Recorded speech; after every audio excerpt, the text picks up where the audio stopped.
Hey Ranger Nation, welcome back to another video, and today we're talking about episode 8 of Power Rangers Dino Fury. And I have to admit, I'm up in arms on whether I like this or not. But before we begin, if you want to hit the like button, hit the subscribe button, as well as that cheeky notification bell to be notified when more videos drop, and let's just jump straight into it. Now, this episode is basically about the Nexus Prism, and you kind of think like you wouldn't really go back to like Ninja Steel or kind of reference it, but the main character in this is Kelton, or basically Mick, who we've all known. Like, he has been in it quite a few times, and you know, he's a fan favorite. But let's talk about it. This episode. When I say I'm up in arms about it, is I really loved the behind the scenes stuff, the callback to previous episodes, flashbacks. I preferred this than having a cameo or someone coming back for an episode or something like that. And like, this also had a really good premise for an episode where you had the main bad guy. Wolfgang is the main of the monster, and if I forget his name later on, then at least I've said it now.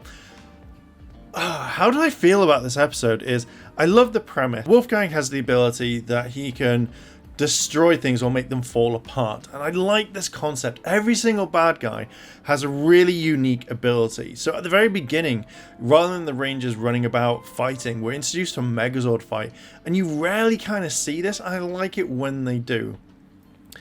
You also have Mick coming in after, like, Doom Snake is his name. At least we get a name of a monster as well. So Mick enters the scene, and you know, Zato's such a massive dick, and I've noticed this tendency. Like, we saw it with Devon in Beast Morphers. We saw it with a few other characters where the Red Ranger suddenly, you know, it's his team and he knows best, and he goes raw, like going from the really nice person to the hey, how you doing, to the get the hell out of here type person. So Mick has come back. He's looking for the Nexus Prism, and it's such a really random thing to kind of go, let's call this back to let's go back to Ninja Steel. That's the thing for this episode.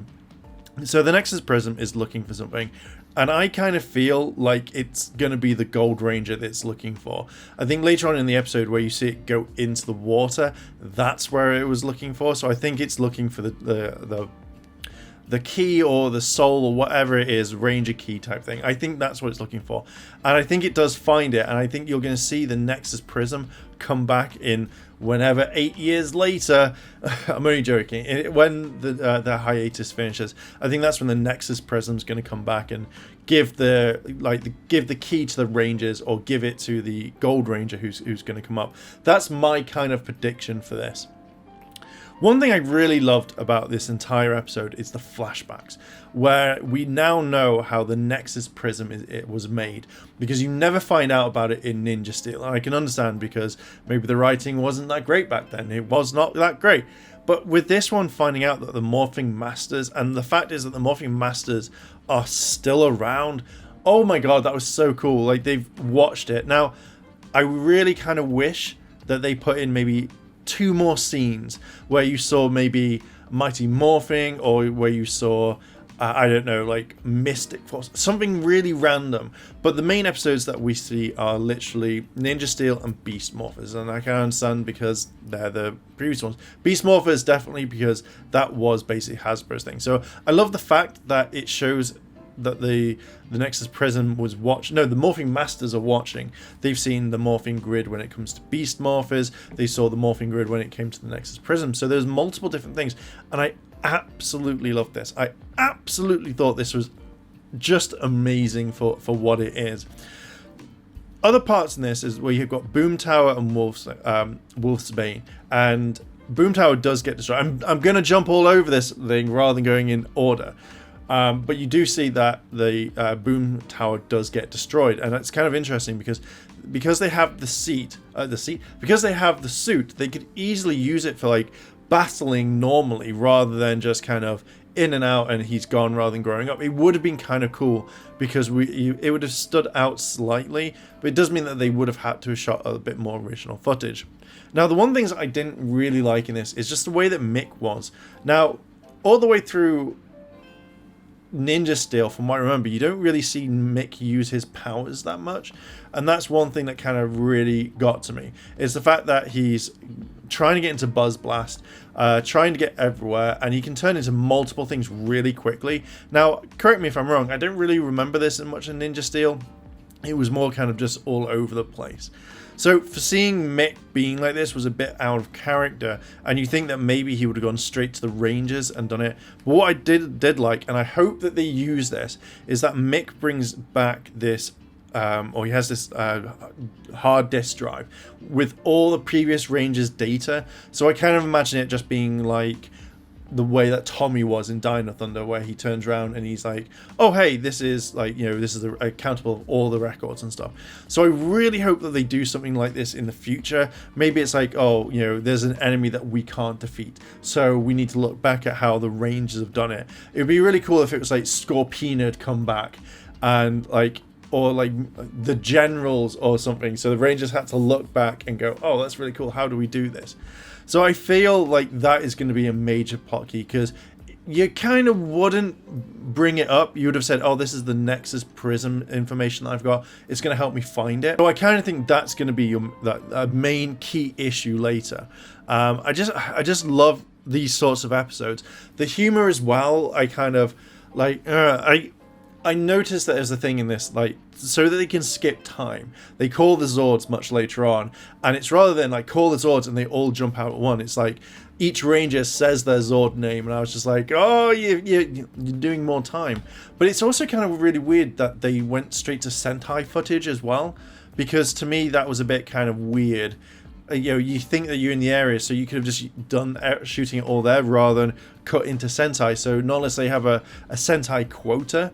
That's what I'm kind of thinking, is you have to use at least maybe 10 seconds worth of Sentai footage, or at least 5 minutes of it, or whatever. You know, obviously Megazord fights would be a main thing. Going back to the Wolfsbane part, is he just jumps on the back of the Megazord, and it just kind of, he just dies. He just blows up because reasons. I like, even when he jumps off and then the Rangers doing their move, it just feels very weird. Now, there are 2 points in this Megazord fight that really does kind of like make me go, what? First one was definitely Wolfbane jumping off onto the back of the Megazord and then impaling himself. That's it felt off. And there's another one where the Rangers go, oh, let's jump into the air and like we can go against Boom Knight's blast where he's attacking, and you kind of think the Force would have pushed them back, but it's not that. It's just that you just literally see the Megazord in the air. Like, I kind of would love to have seen, even if you'd taken a few seconds off the end, where literally you saw the Megazord jump up, because that to me was just like, that would make the continuity flow more, not just, oh hey, I'm now going to jump up and boom, there I am, all gone. Those are the two things that annoyed me in the kind of Megazord fight. It just felt very rushed for some strange reason. Now, the last part to me is, this is the big one, because we see Void Knight's what his plan is, and I feel like there's going to be two things in this, and one is going to be that it is the love of his life, or two, it's going to be the big bad, you know, because it's had all the evil Sporex energy into it. Now, one thing I have noticed is if Void Knight went to the Rangers and said, hey, I need your help, could you help me? Then maybe that could have been a thing where they would be like, yeah, well, help, rather than I'm going to attack you and try and kill you type thing every single week. This would have been much more of a way forward, but just looking at the person is, I don't really see what her name is. It does look like you don't know if it's either a code name or something, so I'm going to wait for the HD version. I feel like this is a huge thing that we're going to see, and it kind of looks a bit like Sally Martin from Ninja Storm. That's it. Why did I say Ninja Steel?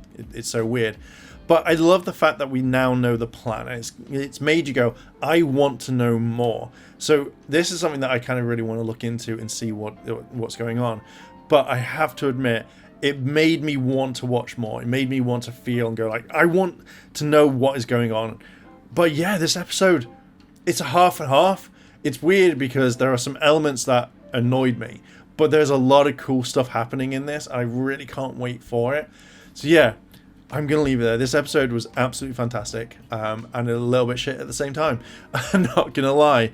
I absolutely love the callback to the Morphing Masters. I love the fact that we've seen where the Nexus Prism is. That was the one thing I was just like, oh my god, this is amazing. So this entire whole episode answered previous stuff. Like, I feel like now, whoever's working on like the next series or whatever is going back and kind of looking at previous series and going like, okay, we need to fix this. We need to say where this is from, because this is absolutely cool. If Ninja Steel had done this and they said the prism was made by the Morphing Masters, everyone would have been up in arms like, oh my god. But for this episode, I love the callbacks. I love the fact that Zato used his mind reading to find out more about information on the prism, that the Morphing Masters are always watching, and they are always watching.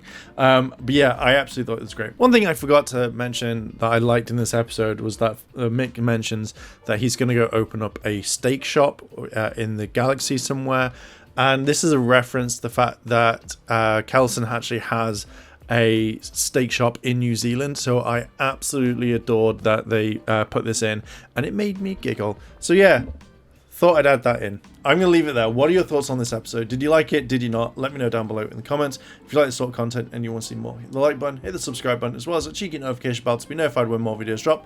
Thank you very much for watching, and I'll catch you in the next video. チャンネルをサポートしてくれてありがとうございます。チャンネル登録、高評価お願いします。